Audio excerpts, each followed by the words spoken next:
வணக்கம். Big pass ஷோனா நிறைய பேர் என்ன நினைச்சிட்டு இருக்காங்கன்னா, எந்த தவறுமே பண்ணாம அப்படி ஏதாச்சும் குறைகள் இருந்தாலும் அதை அப்படியே மறைச்சு நம்மள ரொம்ப நல்லவங்களா காட்டிட்டு எப்படியாச்சும் வந்து 100, 105 நாட்கள சர்வை பண்ணிட்டு போறது அப்படின்னு நினைச்சிட்டு இருக்காங்க. ஆனா பிக் பாஸ நீங்க நிறைய நாள் சர்வை பண்ணணும்னா, நீங்க ரொம்ப நல்லவரா இருந்தாலும் வேலைக்கு ஆகாது. நீங்க ரொம்ப கெட்டவரா இருந்தாலும் வேலைக்கு ஆகாது. அப் அண்ட் டவுன்ஸ் அப்படிங்கிறது இருந்துகிட்டே இருக்கணும். இது நீங்க தவறு பண்ணலாம். அப்படி அந்த தவற பண்ணிட்டீங்கன்னா, அந்த தவறுலேருந்து எப்படி வந்து நீங்க பாடம் கத்துக்கிறீங்க? அதுக்கப்புறம் அதுலேருந்து எப்படி நீங்க ரெக்கவர் ஆகி, திருப்பியும் பழையபடி ஸ்ட்ரென்த்தா நிக்கிறீங்க அப்படிங்கிறது தான் பிக் பாஸோட ஒரு முக்கியமான யுஎஸ்பி அப்படின்னே சொல்லலாம்னு வச்சுக்கோங்களேன். இந்த நிலையில 2 கண்டஸ்டன்ட்ட பத்தி இந்த இந்த விஷயத்துக்கு எப்படி மேட்ச் ஆகுறாங்க அப்படிங்கிறத பேசப் போறோம். ஃபார் எக்ஸாம்பிள் போன வாரம் டிக்கெட் ஃபினாலே டாஸ்க் நடந்தது. அந்த டிக்கெட் ஃபினாலே டாஸ்க்ல முத்துக்குமரனுக்கும், இன்னொரு பக்கம் ரயனுக்கும் மிகப்பெரிய ஈகோ கிளாஷ்.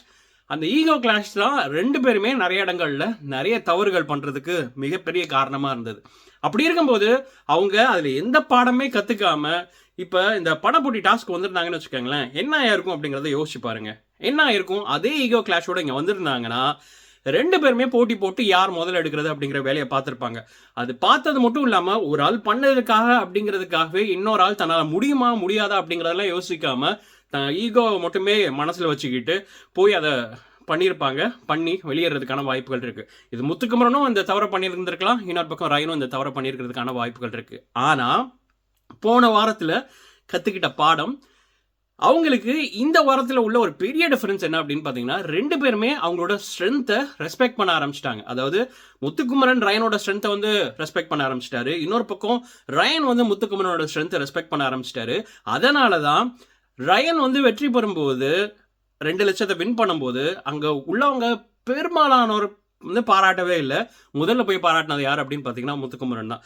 அதே மாதிரி தான் இப்போ வேற யாராச்சும் ஓடுறாங்கன்னா கூட முத்துக்குமரன் ரயன் 2 பேருமே தான் அவங்களுக்கு எப்படி ப்ரிப்பேர் பண்ணலாம் அப்படிங்கிறதெல்லாம் ஃபார் எக்ஸாம்பிள் ரீசெண்டாக நடந்த பவித்ரா விஷயம் வரைக்கும் பார்த்துருக்கலாம். இதே கொஞ்சம் மாற்றி இப்படி யோசிச்சு பாருங்களேன்.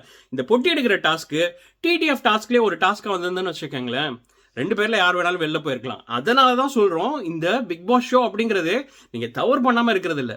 அப்படி தவறு பண்ணீங்கன்னா அந்த தவறுலேருந்து எப்படி பாடம் எடுத்து கத்துக்கிறீங்க, எப்படி ரெக்கவர் ஆகுறீங்க அப்படிங்கிறது தான். அதனால தான் இவங்க 2 பேருமே இந்த பிக் பாஸ் ஷோவில் இது வரைக்கும் கண்டினியூ பண்ணிட்டு இருக்காங்க. மக்கள் மனசுலையும் ஒரு பக்கம் முத்துக்குமரன் இடம் பிடிச்சிட்டு இருக்காரு. இதை பத்தி நீங்க என்ன நினைக்கிறீங்க? உங்களோட வேலை கமெண்ட்ஸ்ல சொல்லுங்க. இதே மாதிரி இன்னொரு சூப்பரான வீடியோட உங்களை மீண்டும் சந்திக்கிறேன். நன்றி.